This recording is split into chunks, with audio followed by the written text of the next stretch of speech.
welcome to another episode of Two Old Men Chairs. I'm Corrin Strong. I'm Howard Appel.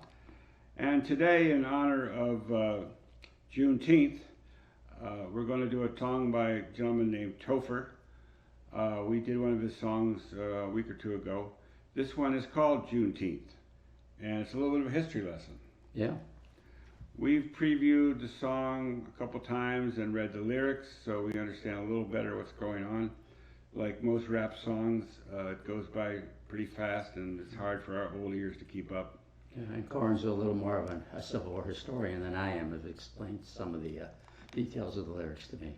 You know how they do those late night comedians go out on the street and ask questions? If you went out on the street today and asked people what Juneteenth is, I doubt that 1 in 100 could give you an accurate answer.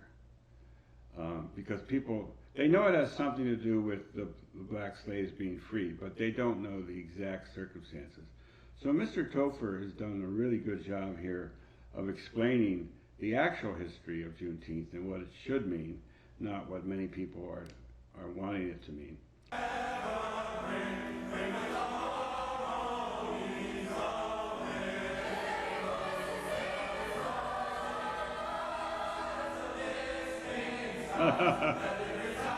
I love that. Before he starts talking, most people probably, unless you're black, you might not even recognize that song. We didn't recognize that song. No. But it's a song called Lift Every Voice that was written over 100 years ago, thanking President Lincoln for freeing the slaves. But in later years, and more recently, it's kind of been adopted as the so-called Black National Anthem. So Mr. Topher is going to have something to say about that. Let's take them back down history. Why Juneteenth, the day we celebrate victory. When the former slaves heard about their liberty, won by Republicans, blacks, and the infantry. 54, Massachusetts showed them they could do this. Doubted their resolve, for Wagner would improve it. Fought within the union in face of discrimination for equality and all to be free throughout the nation. Information of emancipation traveled slow. Confederates that wouldn't let them go. So General Granger gathered troops, hit the road and headed west out to Texas to let the people know. Okay, so that was a little history lesson there about Juneteenth. It actually, Lincoln freed the slaves in 1863, but down south, you know, in the Confederate States, were never told they'd been freed. They had no contact with anyone that would tell No, them. nobody told them. And so down in Texas in 1865, one of the Union generals went down and told the slaves, hey, you guys are free now. And so everyone was pretty excited about that news finally. And originally it was called the Jubilee Day, you know, when they celebrated their freedom. But now in recent years it's been turned into this idea of Juneteenth, which is now, as of last year, a federal holiday. Yeah.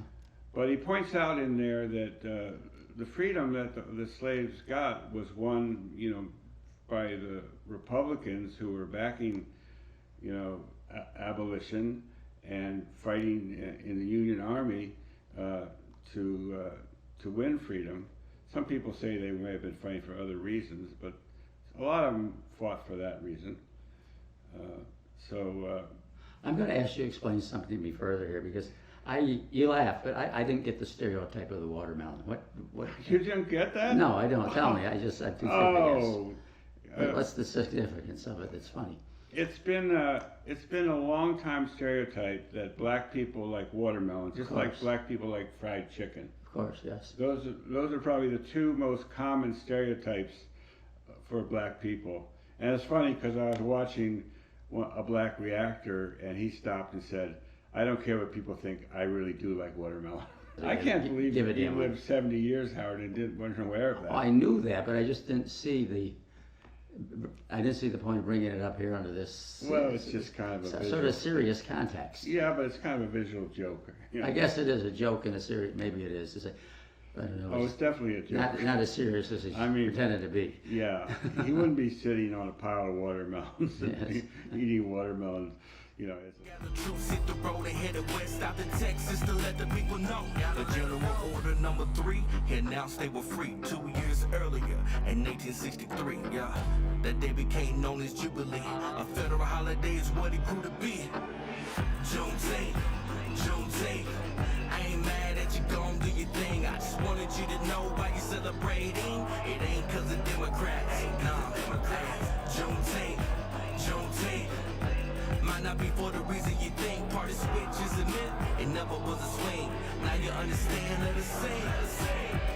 Don't be thinking it's the Democrats that brought you freedom, because the Democratic Party was the party of the South, the party of the slaveholders, and in modern times, they pretend that they're the undertrodden's friend.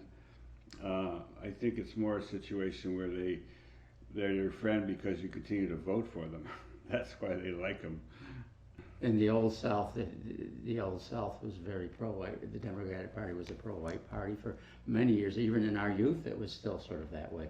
Sure, and some of the senators, such as the late Harry Byrd, who was majority leader of the Senate, was a former member of the Ku Klux Klan.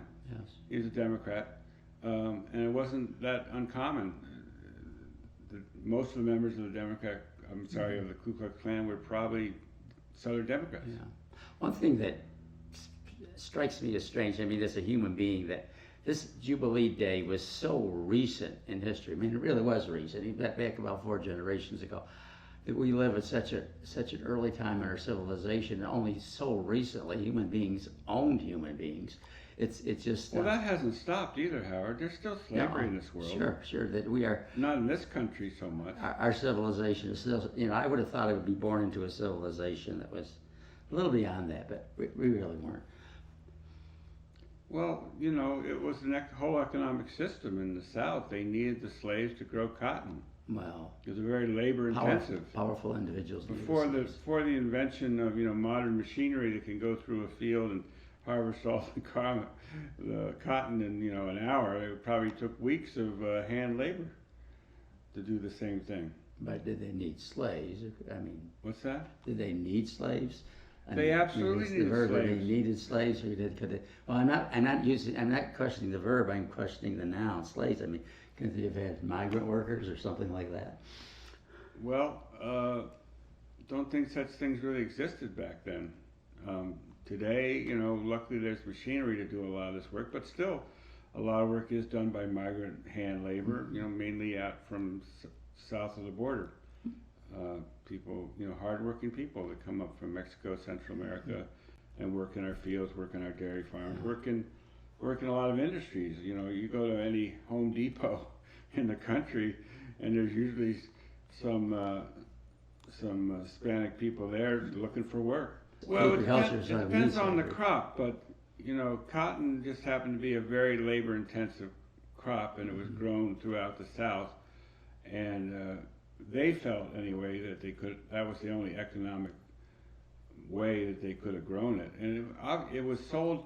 It was grown for export. It was sent off to the north or sent off to Europe to be spun and turned into clothing and other cotton products. Yeah. So it was a big part of their economy. I guess it's almost human nature for the powerful to dominate the less powerful, to oppress the poor, and and what's really the difference between an actual slave, back in the day, and what we call a wage slave today? A person who lives paycheck to paycheck and doesn't really have much choice about. Or a coal miner that has to buy things from the company store, or a tenant farmer where the system works against them to keep them virtually enslaved. Yeah, there's a lot of poor people who are stuck in those positions, and there's not that much difference between being an actual slave and being in that position. Your choices are limited either way. Just admit, it never was a swing. Now you understand, let us sing. Cause something you might not know, slavery in the States still wasn't through.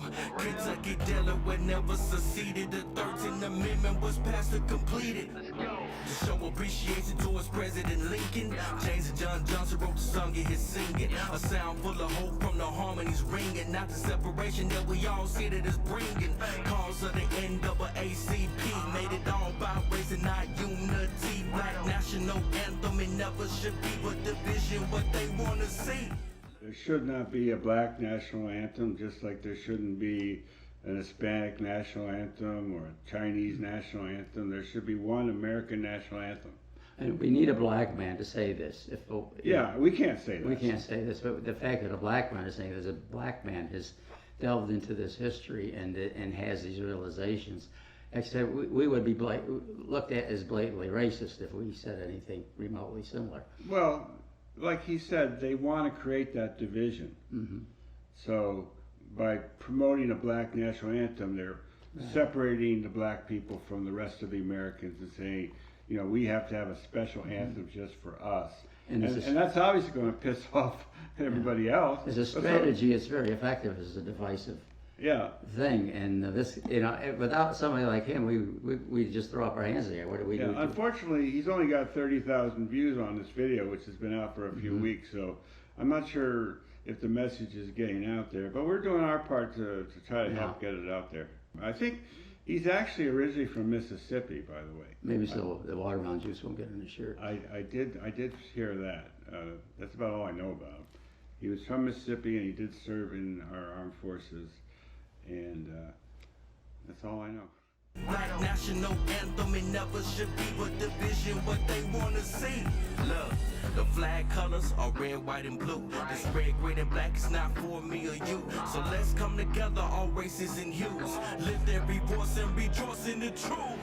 Juneteenth, Juneteenth. I ain't mad at you, gon' do your thing. I just wanted you to know why you celebrating. It ain't cause of Democrats. He kills me, those watermelons. He's like this. And he's got this little smile on his face when he does it. Maybe it's just to lighten the air of the whole thing because the subject matter is so damn serious. Yeah, he's definitely lightening the air. But he, you know, he said the flag is red, white, and blue. You know, that's the only flag we got, and not this green, brown, and whatever. You know, African version of a flag. You know, he's a patriotic guy. And I don't know what that flag is. Yeah, thank goodness. Is that a state flag? Is that a Mississippi state? I don't even know what that is. I wouldn't know. Someone can tell us. Yeah. But it's definitely red, white, and blue. There's no way we could talk. You know, we could talk among whites, among ourselves, and say this stuff that he's saying, but it would have no effect. We would be considered racist. Absolutely. I would consider me racist if I said it. I mean, but thank goodness there's someone with his perception of a black person. People should admit to themselves that the civil rights movement may have started with very noble goals, and did start with very noble goals, but it's become an industry. There's a civil rights industry. People like Jesse Jackson and other so-called civil rights leaders are making millions of dollars promoting so-called civil rights, you know. And they do this thing where they go to a major corporation and say, now, you wouldn't want any trouble with the black folks, would you? You know, well, if you just give our organization, you know, $10 million a year, we'll make sure you don't have any trouble. But it's successful because it is so profitable, and the white CEOs of that corporation have learned in college that, you know, this ideology that we have to support civil rights. Yeah, they're kind of gilded into doing it, or maybe they think it's good business, you know, to give them a good image with the black community so they can sell them more junk. But it's a shakedown. It's a shakedown business is what it is. But it thrives on division. If you don't have division, then you can't... It ceases to exist, it really does. Then you can't make the money off of it. Mm-hmm. That's part of the whole business plan, you know. Keep division alive so that we can keep feeding at the trough. Mm-hmm. I think Mr. Topher might see through that. I love the watermelon thing. Gotta say, look at the little smile on his face when he does this. Do you think I just wanted you to See know that why smile? you celebrating? It ain't cause of Democrats. Nah, Juneteenth, Juneteenth. Might not be for the reason you think. Party switch is a myth. It never was a swing. Now you understand, let us sing. Lift every voice and sing. Till earth and heaven ring with the harmonies of liberty. Juneteenth, Juneteenth. I ain't mad at you, gon' do your thing. I just wanted you to know why you celebrating. It ain't cause of Democrats. Nah, Juneteenth, Juneteenth. might not be for the reason you think. Party switch is a myth, it never was a swing. Now you understand, let us sing.